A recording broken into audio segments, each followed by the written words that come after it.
Yep. Good morning, everyone. Welcome back to day 2 of Data for Peace. My name is Corrado Scognamillo. I'm with the United Nations Development Program in the Crisis Bureau Risk Anticipation Hub. Delighted to be here today to address what I think is the key question in this topic. Maybe the annoying question, but the key question, the question of the so what. I'm sure that most of us who work on prevention, early warning, using data, face these kind of questions almost on a daily basis. Your dashboard looks great, but who's using it? Oh, you work on early warning. Did you see this one coming? These kind of things. Annoying questions that need to be asked to keep us accountable, to keep us on track with results and impact. So to address this question today on the topic of linking analytics and action, I'm delighted to have a great panel of experts who I'm going to introduce right now. Online, we have Nantene Coulibaly. Nantene, can you hear us? Nantene is with the ECOWAS. She's currently a senior conflict early warning analyst at the ECOWAS Commission, specialized on crime and criminality. At ECOWAS, she's been working on evaluation of risks and vulnerabilities of ECOWAS member states, on risk assessments, and on national early warning and early response mechanisms. And previously, she worked on human rights for the German Corporation in Senegal. Welcome, Nantene, joining us online from ECOWAS headquarters. We have Devanand Ramia, who goes by Dev. Dev is a peacebuilding and development practitioner with over 20 years of experience serving currently as the Deputy Director AI and the Chief of Country Support of UNDP's Crisis Bureau in New York. He has a range of experience in UNDP and the UN, both at headquarters and on the field, notably in Sri Lanka, Maldives, Timor, Kosovo, and was also the Deputy Res Rep of UNDP in China. We have Richard Gowan, the director of the UN director at International Crisis Group. Welcome, Richard. He oversees crisis groups advocacy work at the UN, liaising with diplomats and UN officials. Previously, he was an analyst at ICG and worked with a number of think tanks, as well as consulted for a number of member states. Last but not least, we have Sarah Bressan, who is a research fellow at the Global Public Policy Institute in Berlin, where she focuses on conflict prevention, early warning, futures analysis, and on evaluating prevention. Thank you, Sarah, for joining. Thank you for co-organizing this panel with me. Thank you. So I will ask the panelists 2 rounds of questions, and then we can open for discussions. We all agree that there's been great progress on the topic of data. The creation of CRAF'd and the ecosystem that goes with it is just one signal of it. But how do we make any impact with that data? I'd like to ask first my colleague at UNDP, Dev, a first question. Dev, can you give us a specific example of what kind of data you use to make better decisions? What are the key lessons of effectively linking analytics and action in your view? Thanks, Corrado. Good morning, colleagues. It's a pleasure to join you at this panel and also my fellow panelists. And thanks, Corrado, for inviting me. So just in terms of responding to the question, I think accurate and reliable data for policy and decision making, especially in the context of crisis humanitarian development context, is very, very important because they are behind every number. There is a life behind it. But in terms of linking decision intelligence to data, let me frame, he asked for one example, but I'm going to give 2, but more at a global level. At global level, UNDP has the Data Futures platform. So this is something that pulls together data from other UN agencies, open source data, and with our partners and UNDP's own data. And this platform is available for analytics, simulation, data insights, and it has raw data as well as example of a simulator would be fossil fuel subsidies. You can run fossil fuel subsidy scenarios for different organizations, different countries, and how it will impact the fiscal space for instance, accelerating the SDGs. So that's an example of a simulator that this data platform offers. We also have, for instance, IDPs. Currently, the displaced population is at the highest in history, kind of, because there are about 108 million people who are currently displaced. The interaction between host communities and displaced communities in certain countries and its socio-economic impact, for instance. The data allows us to get that insights. So this data platform as socio-economic data, political data, as in terms of violence, incidence of violence, displacements, number of incarcerations, combined with the traditional data of, you would say, GDP, debt for equity ratios, etc., for each country. So this is the Data Futures platform, which we have at a global level that we use for policymaking, advocacy, and simulation. Now, at the field level, we have one of our flagships. The example would be the crisis risk dashboard. So crisis risk dashboard allows, it overlays data visualization with both structural causes of conflict kind of data with some of the social media, hate speech, kind of incidents of violence data. And this crisis risk dashboard we have, it is developed by UNDP for the UN system. We have it in about 30 countries, and we also have 2 regional dashboards and global, for instance, one for Sahel. And what this allows us is to do better programming, linking it to the decision intelligence, is that we develop it based on needs, and the UN system uses it. And one specific example would be a couple of years ago in Sierra Leone, where, for instance, before the elections, we were able to use the crisis risk dashboard to identify those sub-regions which had a higher propensity for electoral violence and volatility.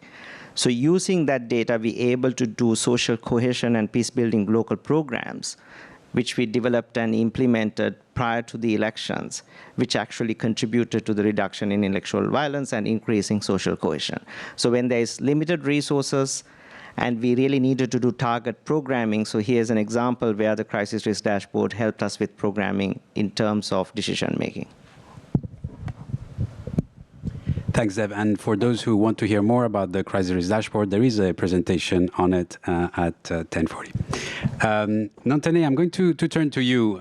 If you can tell us from the point of view of ECOWARN and ECOWAS, what kind of data have you found the most useful for ECOWARN's decision-making and action? And what are your key lessons on linking analytics and action? Thank you very much, Mr. Corrado. Thank you for the opportunity given to me today to be part of this very important panel. Please permit me to start by saying that the functional scope of the ECOWAS early warning system covers human security. Of course, human security in all member states. And it embraces both how do we say it, operational and structural issues with a focus of course, identifying new and emerging threats to ECOWAS citizens. And the key characteristic of the system, as I said earlier, is its focus on human security, which is, of course, a notion which expands the definition of insecurity from the traditional notion of conflict-related insecurity to encompass issues that affect the well-being and human security of a society. The type of data that we have, of course, is centered on human security. And when we say human security in ECOWAS, we have 5 different sectors that we have identified. And the first being security, the second, crime and criminality. When I say security, of course, terrorism, violent extremism, and maritime security, crime and criminality, environment, health, and governance and human rights. So all sectors of life. The type of data that we have is collected in 2 different manners. We have what we call periodic data collection, which is being done with a set of indicators. We have 55 human security indicators, all of them engendered. And we do the data collection with a multi-dimensional analysis capacity, provided to the system. And this allows us to generate the risk scores because each of the indicator is calibrated, and we have the possibility to have for each thematic, those sectors that I just mentioned, a risk score generated. We have the possibility to have an overall risk rate generated, and also once an adequate response is provided, we have the possibility to generate a seventh risk, which is the overall mitigated risk based on the adequacy or not of the response. This is one of the way we collect in a periodic way data. The second one is an episodic way of collecting data. We have 42 event types where we try to get the empirical data in each member state. And those 42 event types are categorized into 3 groups: the prevention initiatives, the management actions, and also the incidents. So who are helping us to do this data collection? Of course, the 77 field monitors that we have in the 15 ECOWAS member states. So this is how we collected the data. And of course, it's not enough, because research is also what we do on a daily basis, or no, not on a daily basis, whenever we have the opportunity to in order to get sound qualitative and quantitative assessments of key structural challenges and how they affect the human security situation in the region. We conduct, what we call risk and vulnerability assessments to understand, a bit better. And we have several apps also that we have developed, one of them being the one that allow us to observe elections in ECOWAS member states, which help us get also a lot of data when it comes to issues related to that. Whether the data is enough, I don't think so, but I think it is representative enough to help me do my job as an analyst, because it helps, of course, build trends, work on hotspots, guide, give info on the impact it has, and forecast as well, do horizon scanning in order to help anticipate, the occurrence of some of those issues that we identify. So yes, collecting data, doing the research is not enough. We know that it is important to make sure that at the national level, our member states are capacitated to also do the job. And yes, the decentralization of the system that we have at the regional level is one of the steps that we took to make sure that member states put their hand into that, and mainly on the response side. We have tools that, we also shared to kind of improve the capacities at the national level to help, collect the maximum of data, because without data, it will be very difficult to have an informed decision-making process. Thank you, Nantane. We heard from 2 organizations, 2 examples with some commonalities, both collecting a various range of data sources to inform their internal decision-making. Now I want to hear from Richard about your experience in crisis group. Your role is to advocate for the prevention of conflict and peace building. What kind of data have you found most useful in this advocacy work, and what do you think are your lessons on linking analytics and action?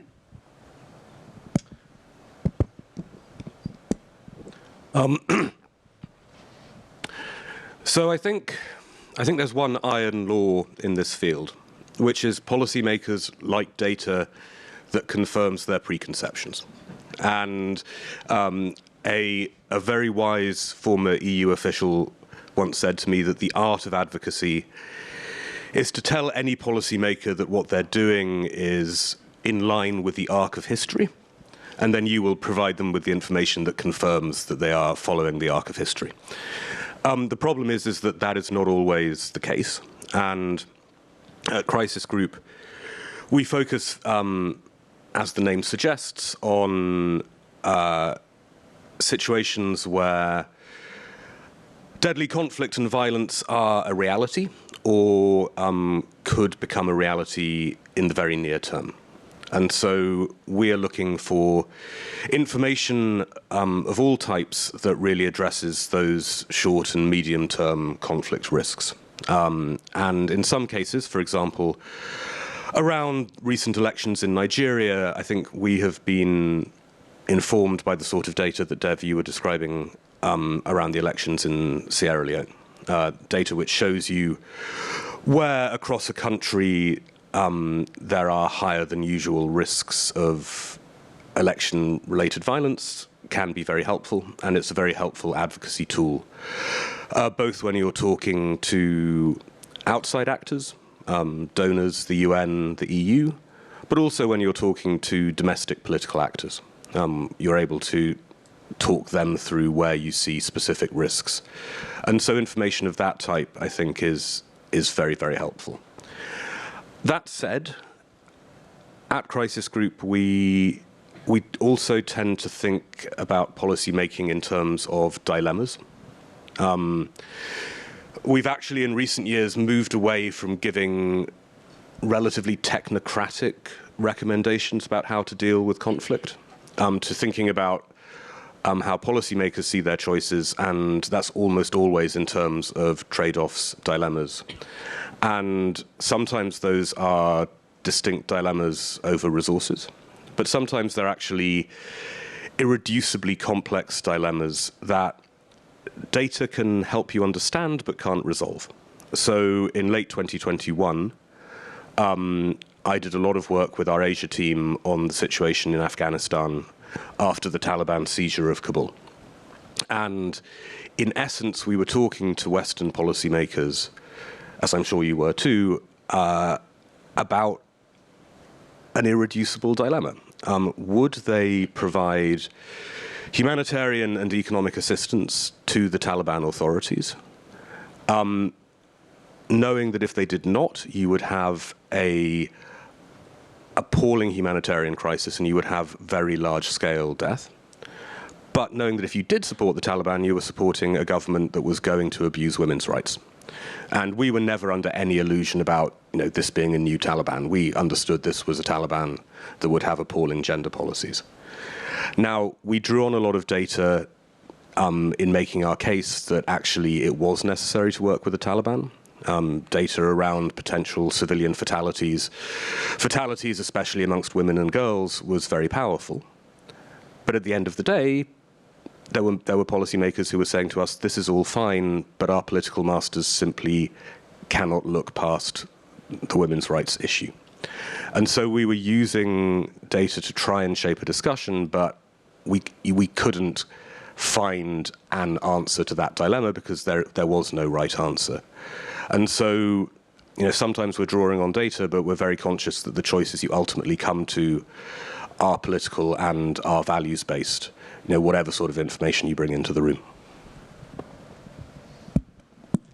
Thank you, Richard. Sarah, you are researching the role of forecasting in decision-making, including in the era of conflict early warning. What are the lessons from your research? Thank you very much, Corrado, and thanks for co-organizing this with me. I'm glad to be here. I think over the past years in this Data for Peace community and also the wider debate, what we called the early warning, early action gap has been somewhat demystified, I would say. On the one hand, there is obviously this problem of how you make data available, how you make analytics really useful for decision makers. We've heard a few examples. And I remember, we kind of named that the matching problem, because we had these interesting situations where the decision makers in an organization would ask the analyst, what can you do for us? And the analyst would ask, well, what do you need? And this could go on actually for years and years, where you would think if you ask a question like predict the likelihood of conflict is an easy question, but there are tons of parameters that are to be tweaked. Which data sources? What is your definition of conflict? We heard yesterday there's still not an agreement on, and then in organizations people go to some strategic documents that contain some definition of conflict that no one really thought about would ever be used to operationalize for a model. And And so, this matching problem has really been around. And I'm glad to see at a conference like this that this has somewhat been solved in some organizations with examples of really using data, using models to make decisions, to inform, for example, programming for long-term prevention, and also, what we see in the area of anticipatory humanitarian action, for example, where for various reasons it is somewhat easier to use the data and then really link them to action protocols that predetermine what will be done if there is a certain warning and a reaction.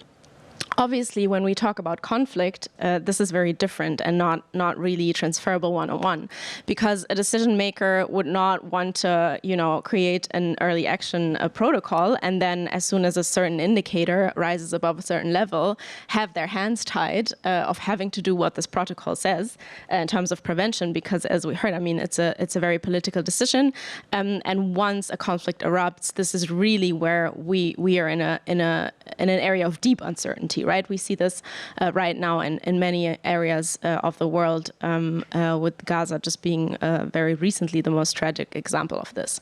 So on the one hand, we had the matching problem, where certainly more research on how the methods are actually used and what are good examples on really using data and methods for decision making can help us gain insights. For example, the fact that warnings need to be communicated in a certain way in order to be really helpful, right? So this brings me to the second point, where we talk about, for a long time, we talked about the fact that in the end, it's all about political willingness. When a government doesn't act on a certain warning based on an analytical insight, that is just a decision of, do I want it or do I not want it? And here I find it really interesting to hear what Richard says, because I do think with analytics and also what Dev said, for example, about simulation, we can actually provide insights that help think through these trade-offs. And then think through, it's not just do I want to do it or not, but do I feel informed and do I feel like I can assess what might happen if I do one thing or the other thing? How do other kind of certain types of indicators develop and so on? Because as a think tanker, we're always in a comfortable position to be able to ask really critical questions. I would say, I find it particularly interesting to see that in international organizations, whenever I ask for good examples, I tend to get more specific answers on what's done with data and analytical results. Whereas yesterday we heard Simon, for example, say when the views team asks the users of the views prediction models, which tend to be some in foreign ministries, for example, in governments, what they use the results for, they get a courteous smile, and that's everything, and not more than that. And that obviously does not make our job much easier in terms of understanding what really helps, right? But we see, in terms of urgency with the conflicts that we have around the world right now, it is really these national governments, unfortunately, you could say, that really are the ones we would want to act early. We also heard yesterday Russia's invasion of Ukraine wasn't predicted until 2 days before. I would disagree with that. That's not true.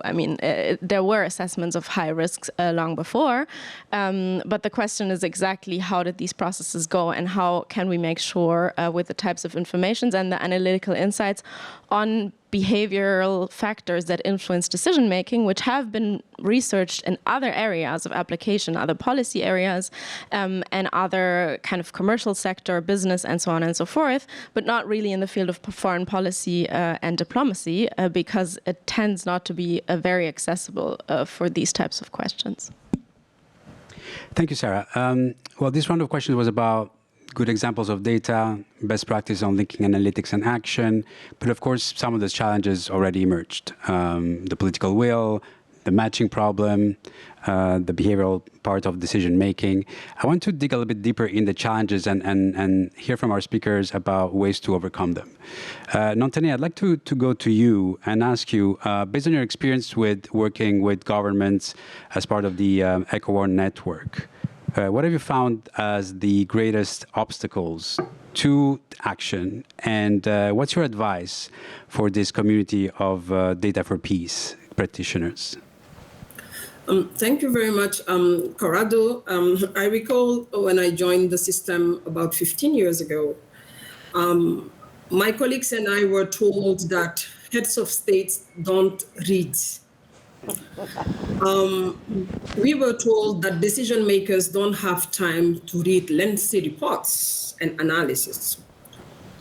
So we understood from that point that decision makers need a simple and actionable way to understand the outcome of our analysis and the response options that derive from that analysis. We decided to overcome all that to use an inclusive manner to do the early warning job.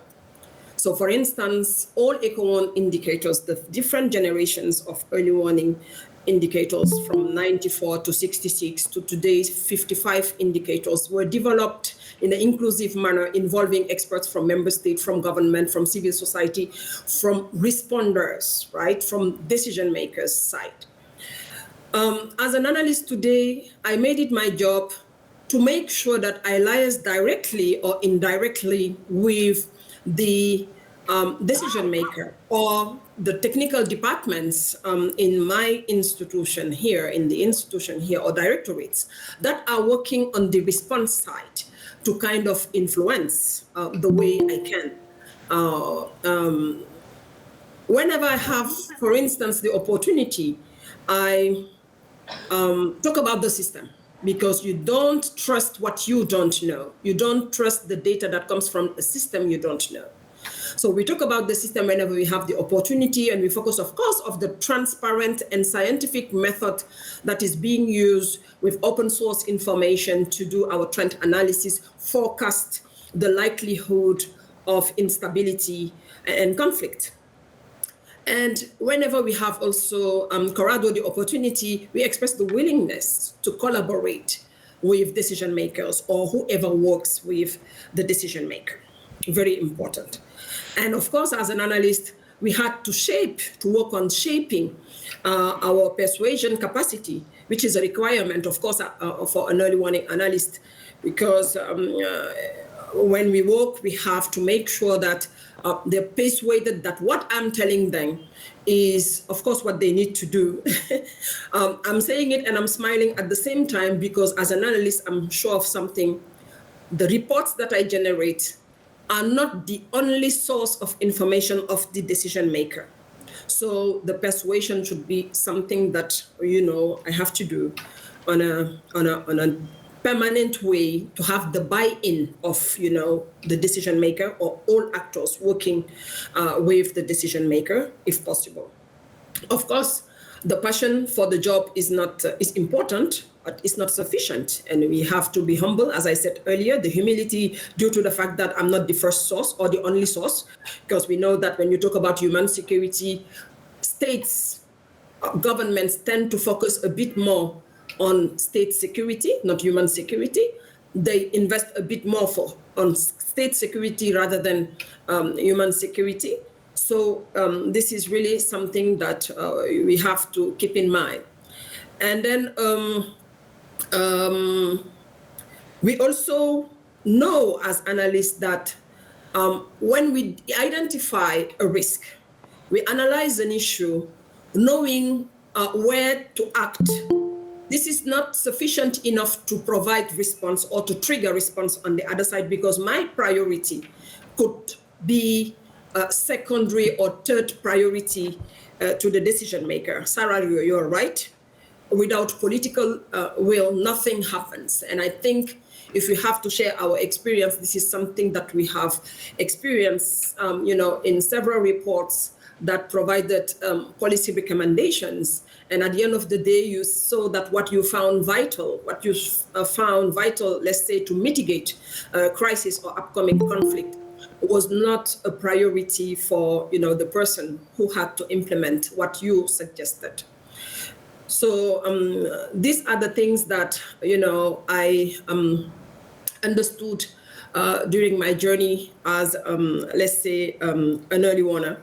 And I understood also that it's very important as an analyst to keep on innovating, as they were saying, knowing what is going on, putting it in beautiful reports, visualizing it in a way that it is actionable for the decision maker is not enough.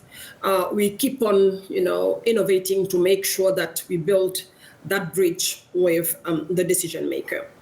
Very, very important.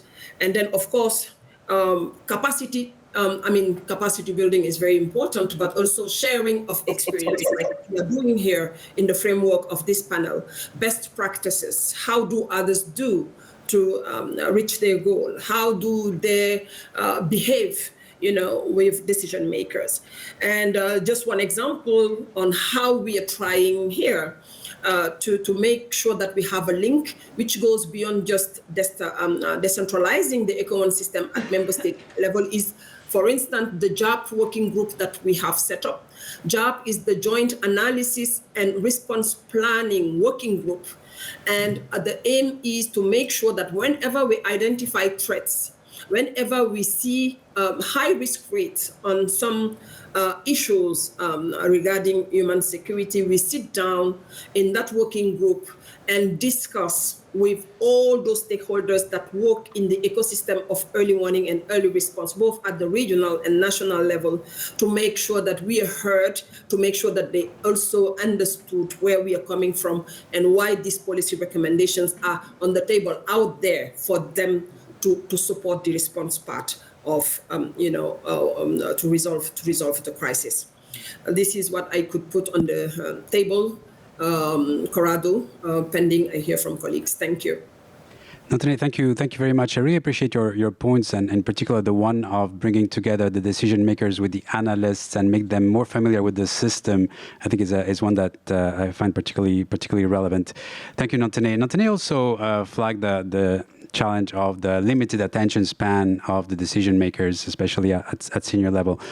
Richard, at Crisis Group, your reports are usually pretty lengthy and qualitative. How do you deal with this topic of the amount of information that we have and limited attention span? And what are your other challenges that you've found, and how have you addressed them? I mean, linking information so that it informs action. This reminds me of an anecdote that someone many people here must have known, Andy Mack, used to tell. The sort of grandfather of UN data analytics. When Andy was in Kofi Annan's office, he was crunching quite a lot of data that actually showed fairly positive trends in terms of peace and development. And he would, he would write memos and he would send them up to Kofi, and they never got a response. And then one day someone else published similar data in an op-ed in the New York Times, and Kofi called Andy in and said, "Look, why have you never told me this? I mean, it's in the New York Times, but you've never told me that this data is looking so good." And Andy was like, "No, I've sent you many memos." It's like, oh. And it is often true that deeply detailed research, whether it's narrative, analytical, like what Crisis Group does, or more quantitative, if you try and communicate it through very lengthy pieces of analysis, you don't get the reaction that you do when you have a good op-ed or a good quick summary. Now at Crisis Group, we continue to produce, as you say, quite extensive, heavily footnoted reports on various conflict situations. We believe that's necessary for us to understand what is happening in those situations.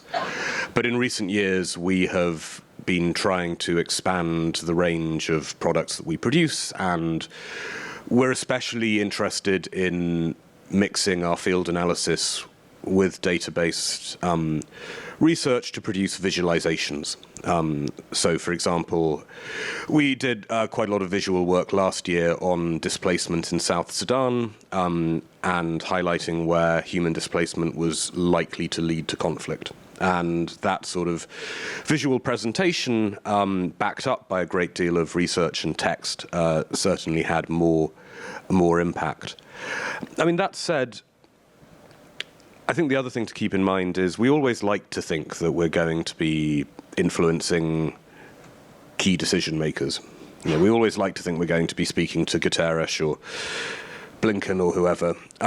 But actually what you need for that level is really just a few hooks, and then what you need is the meat, which is what you give the desk officers and the field analysts. And what we find is that, a lot of the time, and Antoine is right, senior politicians don't read, but they read just enough to become interested in a problem, and then their officials have to have the real granular detail that we can provide so that they can answer the questions coming down to them. So I think you have to play a multi-level game and get access at different points in the system so that you're informing both senior figures but also working level figures who actually want the granularity that we can provide. Thank you, Richard. Dev, I think in this panel you're the decision maker. You've been close to decision making for UNDP operations throughout your career at different levels, both at headquarters and the field. What would you say are the obstacles that the data is up against, and what needs to be done to improve the use of our analytical products so they inform action? I don't think I'm the decision maker, but okay. So thanks, Corrado. Maybe I can flag like 3 challenges and try and give some responses in terms of how to address them.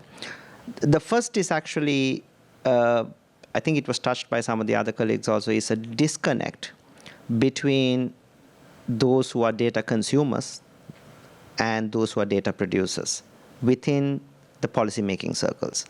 Often in many, this also is applicable in advanced countries where often it's misperception that data is in the realm of a statistical department or the data department of ministries, which is not actually interlinked with the decision-making process, flow of information, the necessary SOPs for it to lead to decisions.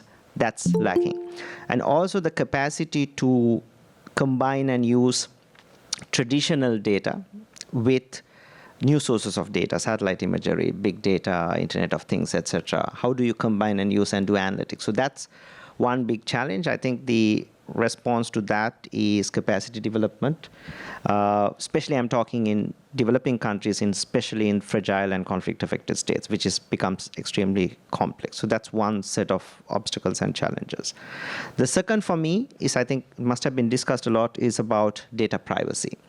Now, we would like to think that when we operate in fragile context, which is extremely complex, and data privacy is literally a matter of life and death, it becomes extremely complex. Now, for instance, we would like to hope that there are robust data culture and at least some minimum data privacy laws when you set out to do programming or make decisions on the ground, but that's not often the case. So it's left to us as development practitioners, as humanitarian practitioners, to model a rights-based approach to data on the ground. So I'll give you an example. We did a study on journey to violence extremism in Africa in 8 countries with a sample about 2,200 people who were interviewed, both qualitative and quantitative data. What's amazing is about 1,000 of these interviewees were ex-combatants in violent extremist organizations. Some of them were conscripted, some of them voluntarily joined.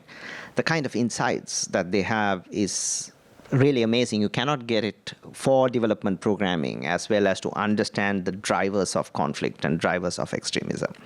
But when it comes to protecting this data, you can imagine the sensitivities around it. And I know one of the partners who started the survey used to send some of this data by just WhatsApp, right? And so we had to encryption, how do we anonymize the data, how do we store in secure facilities, etc. So a lot of those things had to be thought and brought in. So that's kind of the second. And the third challenge for me is the intersectionality. And I know we do have this debate even within the organization, within some of the teams.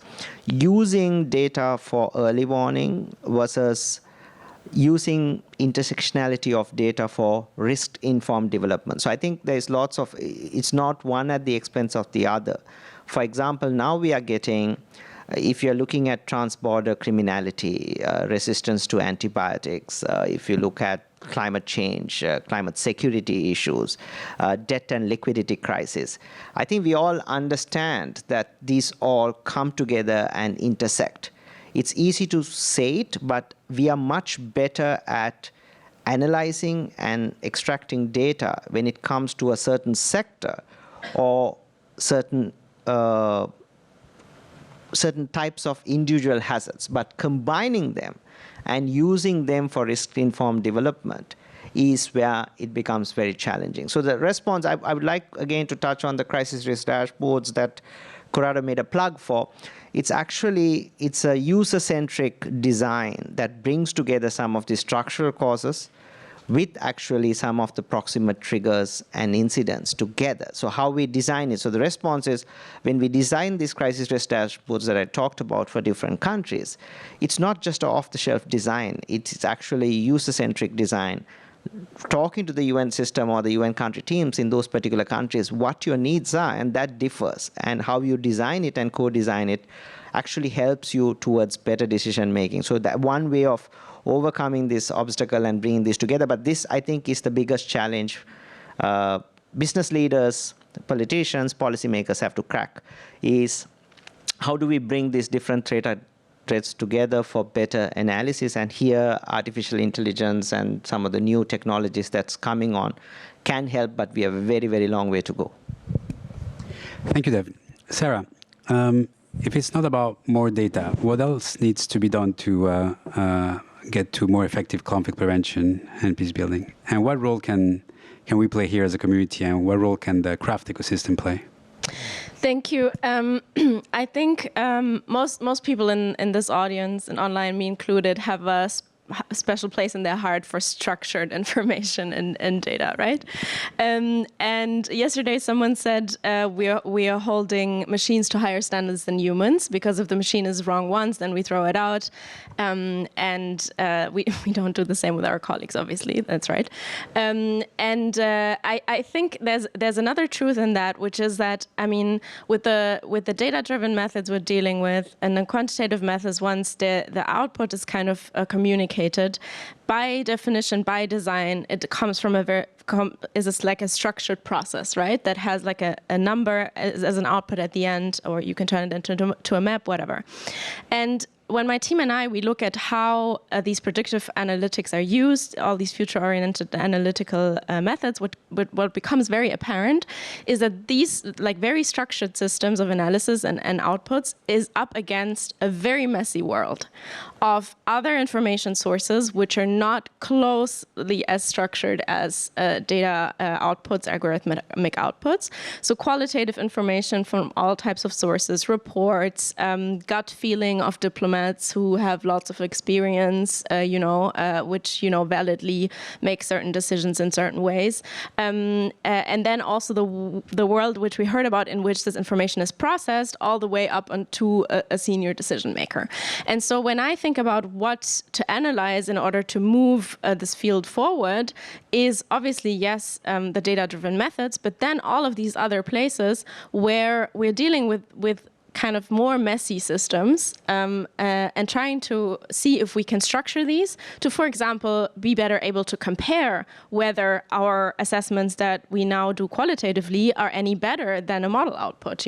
We're not yet even at a point where we can say what we have done without the algorithmic or data output, and is it any better or worse? That's one of them, right?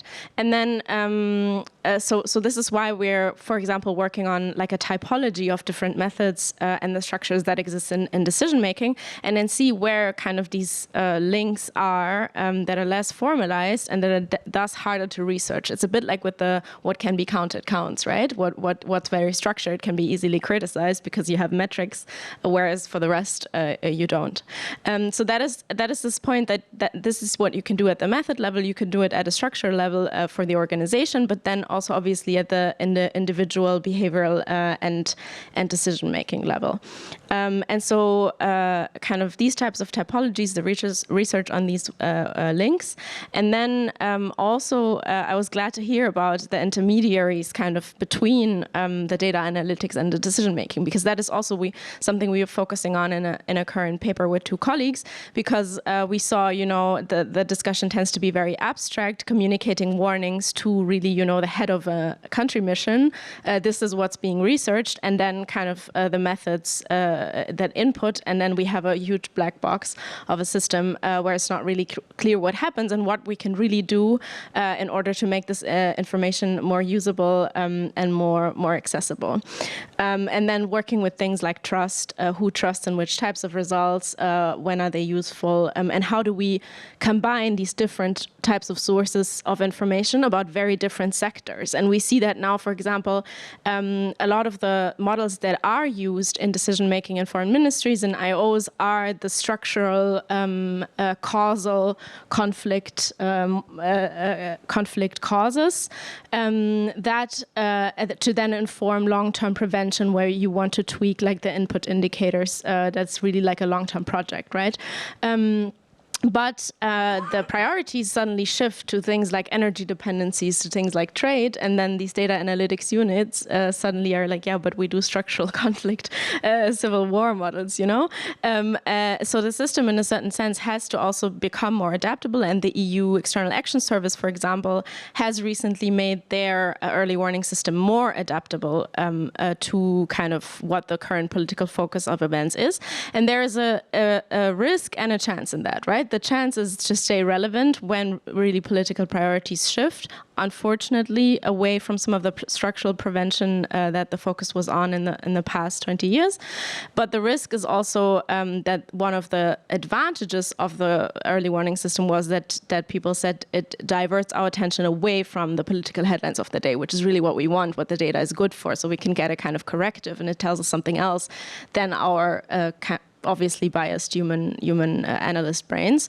So to straddle somewhat this balance between staying relevant and incorporating more methods and the data sources and domains, but also making sure the structured analysis stay kind of this alternative that they used to be to kind of offset the more messy analysis and decision-making processes we do not yet understand very well. Sarah, thank you for these fascinating insights. I think we have a few minutes left. Branka? You want to take some questions? Yes. I wanted to open to participants. We have a wealth of expertise and practitioners in the house. If you wish to start from the online questions, I picked a couple of those for you as well to bring some online audience in.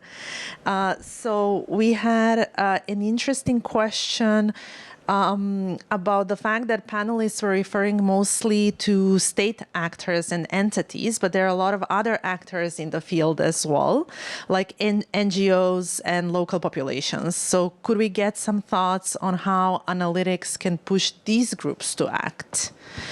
I picked another one which says policies and programs are living documents that need adaptation during implementation. In fast-changing environments, such as crisis situations, qualitative data is essential to ensure implementation is in line with the needs and expectations of communities.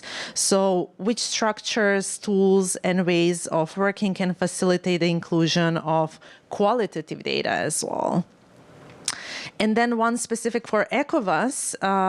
So the previous question was from Dieter, and then this one from Razia for ECOWAS on what actually worked in the system in identifying the risks for coups, and then identifying new conflicts and violence types like violent extremism or terrorism, or what is currently working to trigger early response around emerging conflicts and violence. Thank Three you. easy ones. Yeah, we have another hour, right, for this. Thanks, Branka.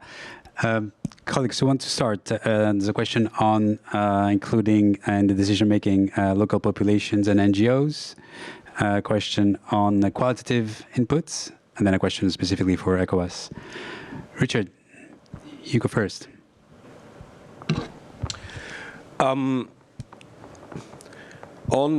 was going to say, if you think it's hard to make government leaders change their minds, getting NGO leaders to change their minds is even harder, because NGOs tend to be cause-driven and in some ways actually less open to facing up to problems than state systems.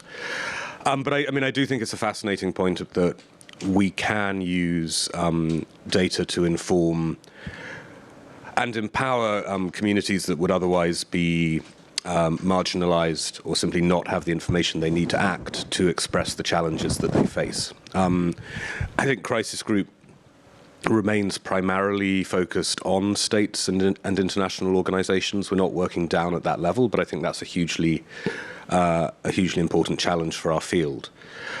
On mixing quantitative and qualitative data, I mean, I would say that Crisis Group is an organization that relies on field analysis and qualitative analysis. And, there is a bit of a tribal issue. The sort of people who become Crisis Group analysts in Colombia or Yemen, they come from journalistic backgrounds or academic fields like anthropology. They're a somewhat different tribe to the to those who specialize in data in terms of background and assumptions. What we have found, though, is that when it comes to a fast-moving crisis, you can bring the different sorts of information together. You are always cherry-picking what information is most necessary at any given moment. But actually, I refer to the Afghan case.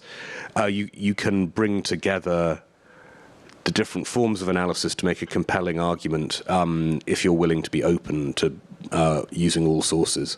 And I think we have learned over time that the more sources you bring in, the more power you have for your arguments.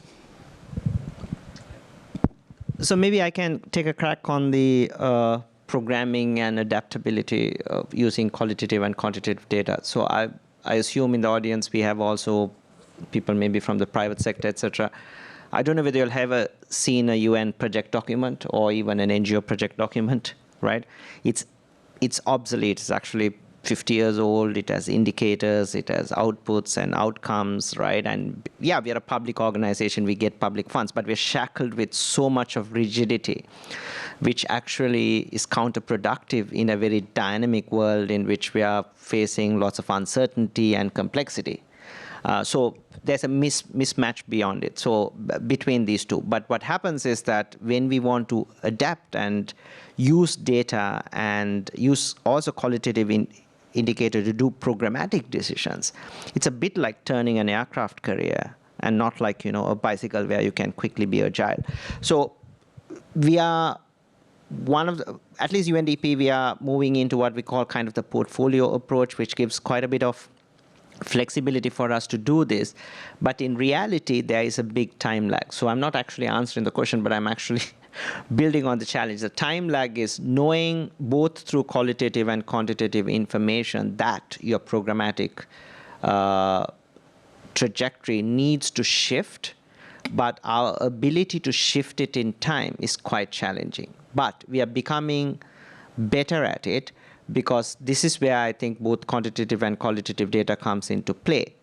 In terms of duty of care of our own staff, if we know for a fact, I mean, Sudan broke out, Afghanistan broke out, we are dealing with Libya, the Morocco earthquake, sometimes we are able to get non-essential staff early out. We know that we have to deal with, Richard mentioned this, dealing with de facto regimes or regimes without international recognition is extremely complex.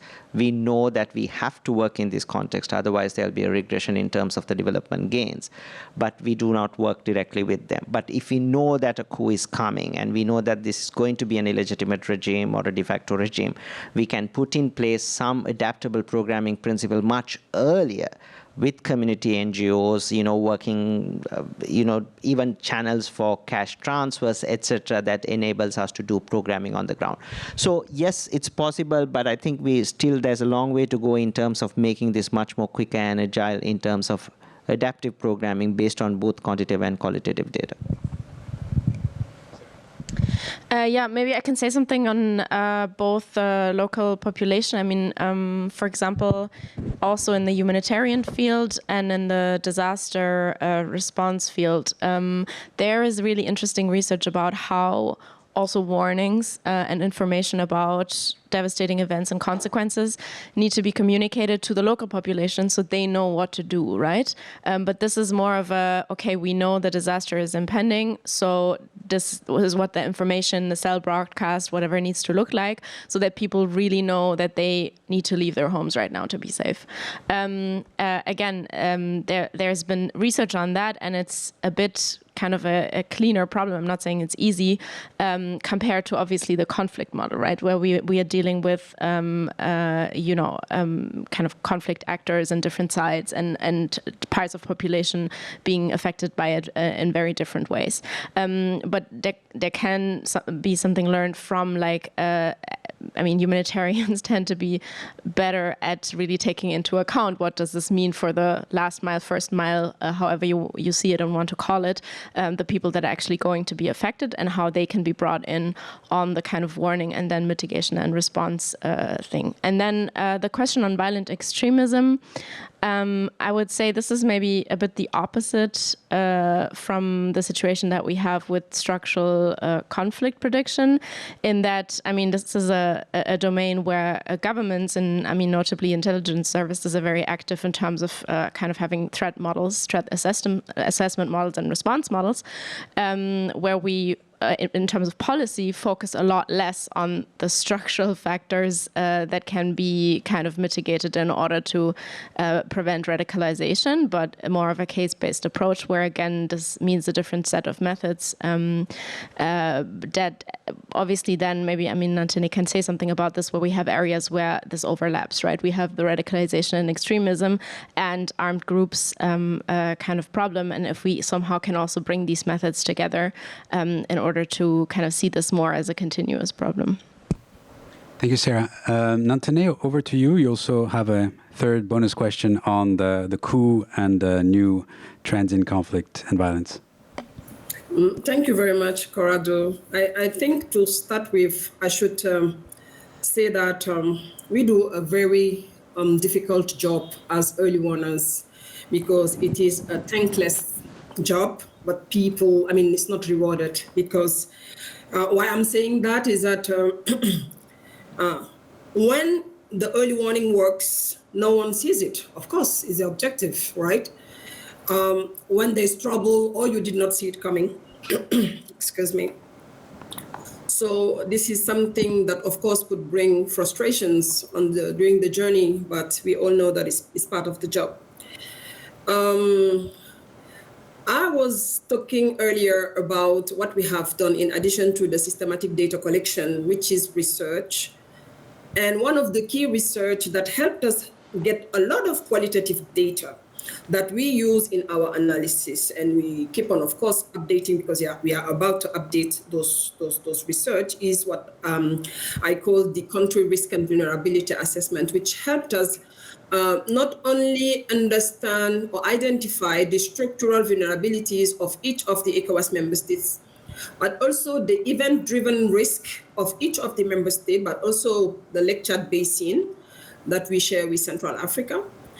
And finally, the social resilience factors. Very important, because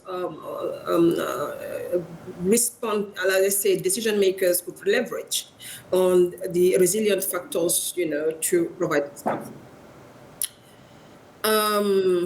Yes, those reports that we are about to update again in all the member states help, bring that, let's say, sound qualitative assessment that is being expected when we talk about, issues regarding, how do you call it, human security in any specific context. Talking of whether we have a system that fared, the question was rather, how has the ECO1 system fared in identifying the risk for coups?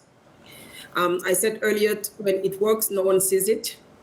what I could say is that we have in the set of indicators, a group of indicators dedicated to governance and human rights. And of course, the monitoring and the reporting, the analysis on those situations based on the indicators help us look at issues of repression, of exclusion, of unemployment, also, and stagnation, labor policies. Of course, we were focused on the youth and the women, human rights abuse, transparency, corruption, accountability. You also have community fragmentation, economic pressure. No one can tell me that it does not work. It's not worth it to focus on economic pressure. If we take the example of Sudan recently, or not recently, a few years ago, we look at what Brexit has done to the stability of the country. I'm talking of just the increment of the price of food commodities also in some member states. So electoral vulnerabilities, etc. So those governance indicators helped us put on the paper the likelihood to have social and political unrest in a particular member state. Of course, as an intergovernmental organization, we cannot put on paper the word coup d'etat, that the coup d'etat could erupt. Of course, the sensitivity of the issue, but we could guide and alert on the possibility to have social and political unrest due to X, Y, Z. And our job stops there. Of course, taking into account the key recommendations to overcome or to mitigate or to douse tension before it breaks. So the work is being done by the early warning system here, the same way we do it when it comes to monitoring violent extremism, as Sarah said, in member states with specific indicators, and sometimes is other, let's say, clients that make the demand. If I recall, in 2013, is following the adoption. It was not even following. It was in the framework of the adoption or prior to the adoption when we were developing the counter-terrorism strategy of ECOWAS, is when the issue was raised, the demand was raised for ECOWAS to incorporate specific indicators on violent extremism and terrorism.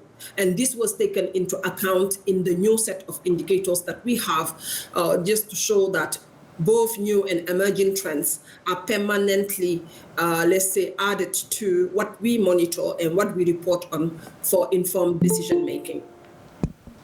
Anthony, thank you so much. Unfortunately, time is running, and we don't have the chance to take questions or comments from the floor. I hope that this conversation can continue throughout the day here in New York. At this stage, I would like to thank our panelists for making it today, for your fascinating insights. Richard, Dev, Sarah, Anthony, thank you so much. Thank you to the organizers, and look forward to the rest of the conference. Thank you.